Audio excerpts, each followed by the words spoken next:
बच्चों, पिछली वीडियो में हमने एक्सरसाइज 8.1 का क्वेश्चन नंबर 1 कर लिया था और कुछ बेसिक कॉन्सेप्ट के बारे में जाना था। आज की इस वीडियो में हम इसके आगे क्वेश्चन नंबर 2 करने जा रहे हैं। तो चलिए देखते हैं।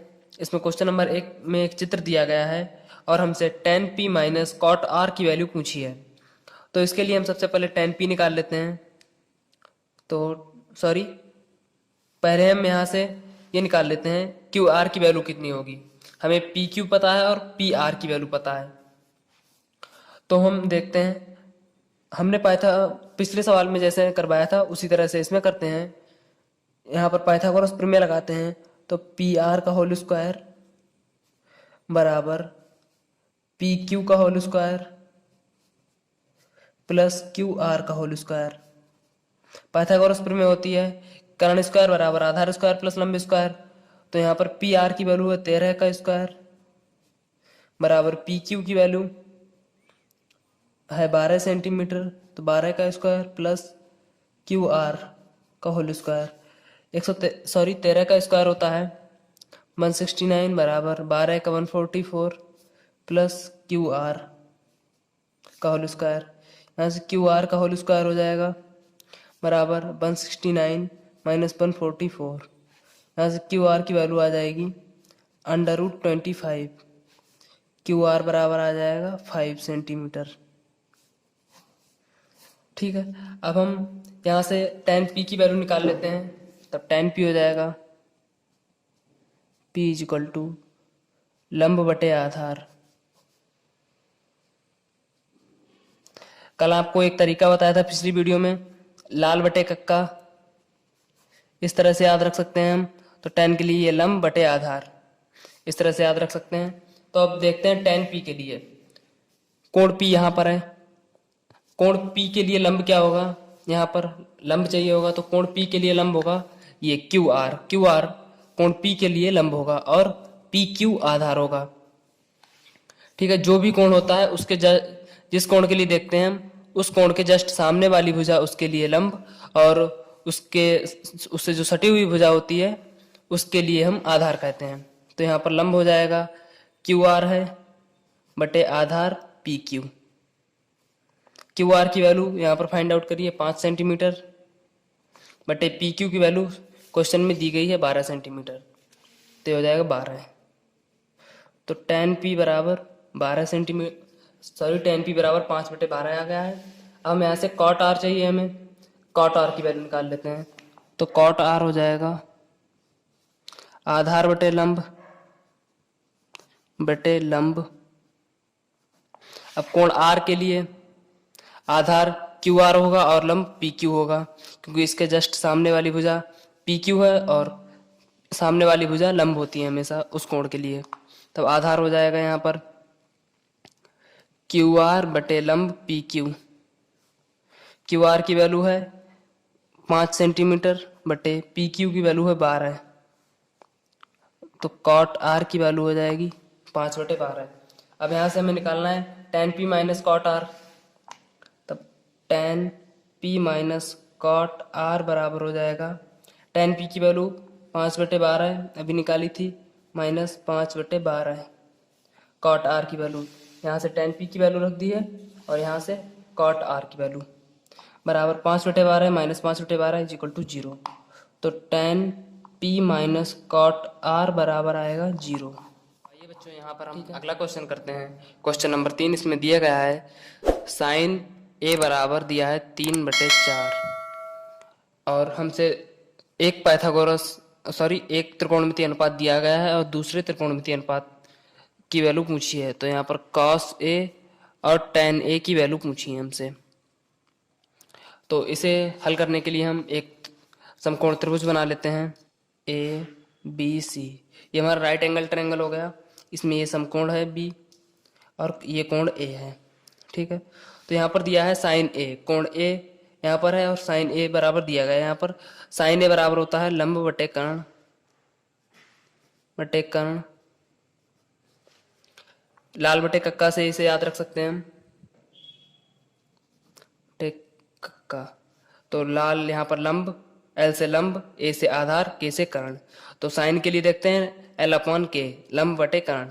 तो साइन ए बराबर, यहाँ पर लंब बटे कर्ण दिया गया है। अब लंब बराबर 3 है, यहाँ पर लंब की वैल्यू 3 है यहाँ पर, तब लंब हो जाएगा 3। कोण ए दिया गया है, कोण ए के जस्ट सामने वाली भुजा उसके लिए लंब होती है। जो भी कोण दिया है उसके सामने वाली भुजा उसके लिए लंब होती है। तो लंब है 3 और कर्ण 4 है। यहाँ पर ये कर्ण हो गया 4। अब पाइथागोरस प्रमेय लगाकर हम ए बी की वैल्यू फाइंड आउट कर लेते हैं।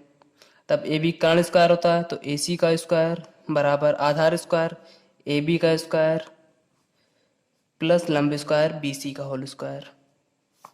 ए सी की वैल्यू यहाँ पर है 4, 4 का स्क्वायर बराबर ए बी की वैल्यू फाइंड आउट करनी है हमें, ए बी का स्क्वायर प्लस बी सी है 3 का स्क्वायर, ए सी है 16 बराबर ए बी का होल स्क्वायर प्लस 9। तो ए बी का होल स्क्वायर बराबर आ जाएगा यहाँ से बराबर 16 माइनस 9 इज इक्वल टू 7। तो ए बी बराबर √7 हो जाएगा यहाँ से। ठीक है। अब यहाँ पर हमसे कॉस ए और टेन ए की वैल्यू पूछी गई है। तब हम कॉस ए बराबर लिखते हैं, ए बराबर कॉस ए बराबर होगा आधार बटे कर्ण ए अपॉन के, तब आधार बटे कर्ण बेस अपॉन हाइपोटेनियस। आधार की वैल्यू है, आधार ए बी है कोण ए के लिए, और ए बी की वैल्यू √7 ज्ञात की अभी। तब √7 बटे कर्ण, कर्ण है यहाँ पर 4, तब ये 4 हो जाएगा। तब कॉस ए की वैल्यू आ गई है √7 बटे 4। इसी तरह दूसरा त्रिकोणमितीय अनुपात निकाल सकते हैं। tan ए बराबर होता है लंब बटे आधार,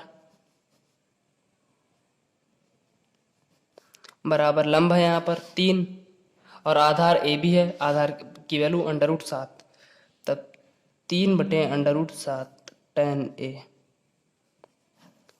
तो tan ए की वैल्यू 3 बटे √7 और cos ए की वैल्यू √7 बटे 4। ठीक है, इस तरह से हम निकाल सकते हैं ये वैल्यू। अगला क्वेश्चन दिया गया है क्वेश्चन नंबर 4। इसमें एक समीकरण दी गई है 15 cot A is equal to 8। तब हमसे साइन ए और sec ए की वैल्यू पूछी है, A is equal to question mark. तो इसे भी हम इसी तरह ज्ञात कर सकते हैं। यहाँ पर cot ए बराबर 15 cot ए बराबर 8 दिया है, तो 15 cot ए बराबर 8। इसे हम लिख सकते हैं cot ए बराबर 8/15, ये लिख सकते हैं इसके लिए। अब या तो इसे cot ए से ही बना लेते हैं, एक समकोण त्रिभुज बना लेते हैं पहले, ए बी सी। cot ए बराबर होता है आधार बटे लंब बटे लंब, हो जाएगा आधार बटे लंब। अब आधार की वैल्यू यहाँ पर 8 है, आधार 8 हो जाएगा। कोण ए के लिए, कोण ए से जस्ट लगी भुजा ये है ए बी, तो 8 आधार हो जाएगा और लंब यहाँ पर 15 दिया गया है, तब लंब 15 हो जाएगा। इसे इस तरह से लिख सकते हैं, या tan ए cot ए tan ए का इन्वर्सली प्रोपोर्शनल होता है, tan ए बराबर 1/cot ए होता है। तब यहाँ पर लिख सकते थे हम tan ए बराबर, यहाँ पर cot ए की अगर वैल्यू रखते हैं, tan ए बराबर 1/cot ए की वैल्यू है 8/15, तो यहाँ से tan ए बराबर हो जाता 15/8। तो यहाँ से tan ए बराबर होता है लंब बटे आधार बटे आधार।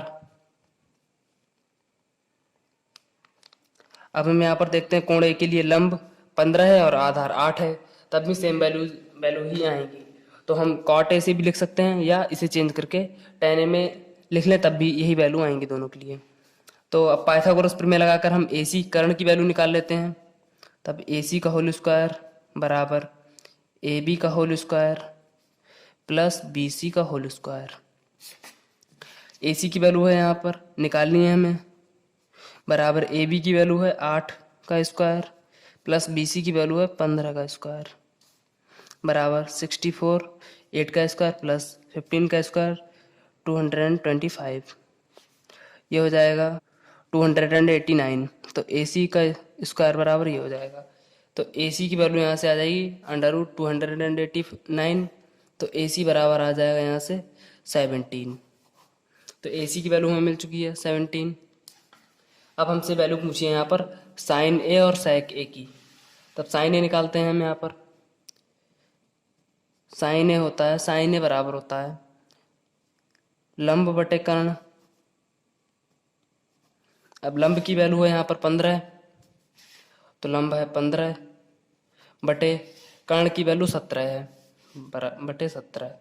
तो साइन ए बराबर आ गया यहाँ से 15/17। इसी तरह से कॉस ए बराबर निकाल सकते हैं, सॉरी सेक ए पूछा है, तब सेक ए बराबर निकाल सकते हैं। सेक ए बराबर होता है कर्ण बटे आधार, बटे आधार।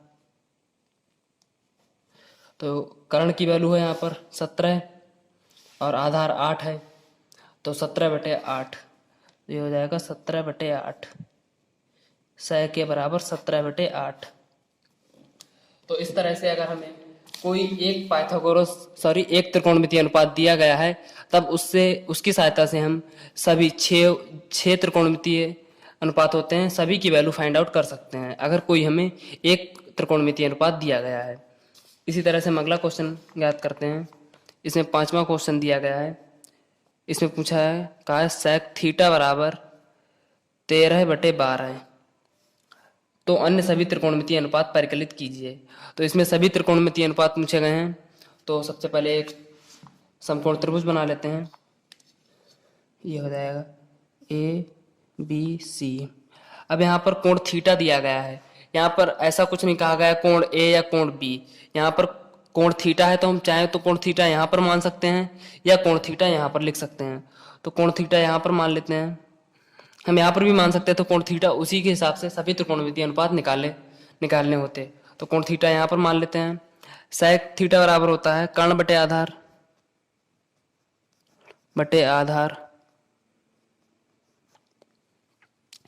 कर्ण की वैल्यू यहाँ पर 13 है, आधार की वैल्यू 12 है। कर्ण 13 है, आधार 12 है। तो अब यहाँ से हम लंब की वैल्यू निकाल लेते हैं पाइथागोरस प्रमेय लगाकर। तो AC का स्क्वायर बराबर AB का स्क्वायर प्लस BC का स्क्वायर। AB की वैल्यू है 12 का square plus BC find out करना है हमें, BC का स्क्वायर। AC की वैल्यू है 13 का स्क्वायर। 13 169 माइनस 12 का स्क्वायर होता है 144 इज इक्वल टू BC का स्क्वायर। तो यहाँ से BC का स्क्वायर हो जाएगा बराबर 25। यहाँ से BC की वैल्यू आ जाएगी 5।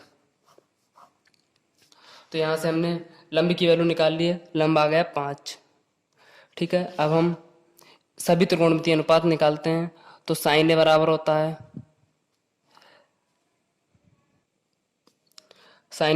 है लंब बटे कर्ण।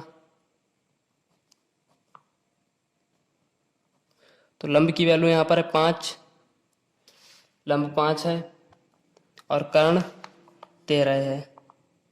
तो साइन ए बराबर आ गया 5/13 साइन ए। अब कॉस ए निकालते हैं हम। कॉस ए बराबर होता है आधार बटे कर्ण। तो आधार है यहाँ पर 12, कर्ण 13 है। तो कॉस ए बराबर हो जाएगा 12/13। टैन ए बराबर होता है, सॉरी यहाँ पर थीटा है तो थीटा रखेंगे हम। यहाँ पर कोण थीटा दिया गया है हमें, तो ये थीटा होगा यहाँ पर कोण। Sine theta, cos theta, tan theta, इसे थीटा बोलते हैं इस टाइप इसे। ठीक है, तो टैन थीटा बराबर होता है लंब बटे आधार। तो लंब है यहाँ पर 5 और आधार 12 है, तो 5/12 हो जाएगा। इसी तरह से हम कॉसेक थीटा निकाल सकते हैं। कॉसेक थीटा की वैल्यू, कॉसेक थीटा बराबर होता है कर्ण बटे लंब। तो कर्ण है 13 सेंटीमीटर, सॉरी 13, और लंब है 5, तो ये हो जाएगा 13/5। इसी तरह सेक थीटा निकाल सकते हैं। सेक थीटा तो हमें दिया ही गया है 13/12, तो ये 13/12 हो जाएगा। और इसी तरह कॉट थीटा। कॉट थीटा की वैल्यू, कॉट थीटा बराबर होता है आधार बटे लंब। आधार 12 है, लंब 5 है, तो 12/5। इसी तरह से 6 त्रिकोणमितीय अनुपात हमने निकाल लिए हैं। और यहाँ पर अगर साइन थीटा निकाल लिया है तो कॉसेक थीटा साइन थीटा का उल्टा होता है, तो इसकी वैल्यू जस्ट उल्टी कर दें अगर हम, तब सेक थीटा की वैल्यू निकल जाएगी। साइन थीटा बराबर यहाँ पर है, साइन थीटा बराबर 5/13 है, तो कॉसेक थीटा बराबर 13/5। इसी तरह कॉस थीटा 12/13 है, तो सेक थीटा बराबर 13/12 है। इसी तरह tan थीटा बराबर 5/12 है, तो कॉट थीटा बराबर 12/5। तो ये त्रिकोणमितीय अनुपात, ये त्रिकोणमितीय अनुपात इन त्रिकोणमितीय अनुपात के जस्ट उल्टे होते हैं। तो इस तरह से हम अगर एक त्रिकोणमितीय अनुपात दिया गया है उससे सभी त्रिकोणमितीय अनुपात निकाल सकते हैं।